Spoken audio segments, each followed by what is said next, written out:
చూస్ country delight, live better. ఇప్పుడే country delight app ని download చేసుకోండి. పాకిస్తాన్ కు దెబ్బ మీద దెబ్బ తగులుతోంది. పహల్గాంలో ఉగ్రదాడి తర్వాత పాకిస్తాన్ భారత్ వదిలిపెట్టిన బలూచిస్తాన్ మాత్రం వదలటం లేదు. పాక్ స్థావరాలు, ఆర్మీ అధికారులే లక్ష్యంగా దాడులు చేస్తోంది.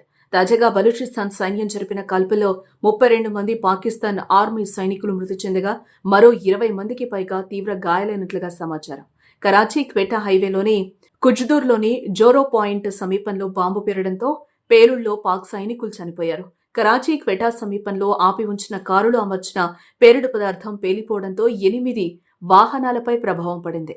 ఈ కాన్వాయ్లోని 3 వాహనాలు పూర్తిగా దగ్ధమయ్యాయి.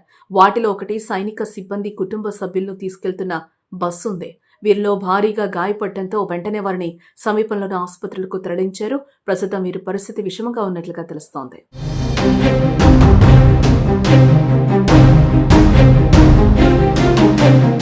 ఇక ఇదిలా ఉంటే ప్రత్యేక దేశం కోసం బలూచిస్తాన్ ఎన్నో ఏళ్లుగా పోరాటం చేస్తూనే ఉంది.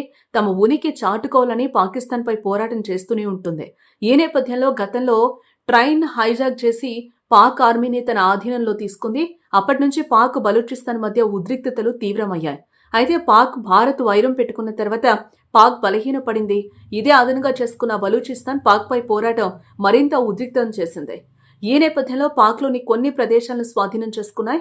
అయితే మరోపక్క పాక్తో పెద్ద ఎత్తున యుద్ధం చేసేందుకు భారీ ఆయుధాల కోసం అన్వేషిస్తూనే మరోపక్క వారి వద్ద ఉన్న ఆయుధాలతో పోరాడుతూనే పాకిస్తాన్కు చుక్కలు చూపిస్తోంది. పాకిస్తాన్ ఆర్మీ వాహనం ఎక్కడ కనిపించినా వెంటనే బలూచిస్తాన్ ఆర్మీ దానిపై దాడి చేసి పాక్ ఆర్మీని చంపేస్తోంది. ఇందులో భాగంగానే తాజాగా జరిగిన దాడిలో 32 మంది పాక్ సైనికులు చనిపోయినట్లు బలూచి ప్రకటించింది. ఏదైనా బలూచిస్తాన్కు ప్రత్యేక దేశం వచ్చేంత వరకు పాక్పై పోరాటం చేస్తూనే ఉండేలా కనిపిస్తోంది బలూచిస్తాన్.